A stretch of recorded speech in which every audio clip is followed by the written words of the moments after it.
تھا جو ناخوب بتدریج وہی خوب ہوا کہ غلامی میں بدل جاتا ہے قوموں کا ضمیر. یعنی جو غلط تھا وہی اب صحیح ہو گیا. یہ کیوں؟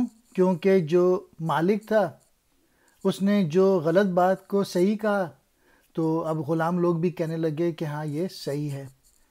تو پورا جو دماغ تھا، پوری جو سوچیں تھیں، وہ ساری مسلمانوں کی تبدیل ہو گئیں، اور اب یہ غلامی والی سوچ ہے، جی حضوری والی سوچ ہے، تقدیر پہ ڈیپینڈ کرنے والی سوچیں، اپنی تقدیر خود نہ بنانے والی سوچیں ہیں.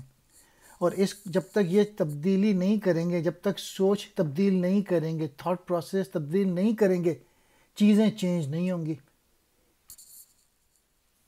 نیہا کہتے ہیں چھپی ہوئی، ناخوب برا، بتدریج آہستہ آہستہ، خوب اچھا، ضمیر دل و دماغ باطن.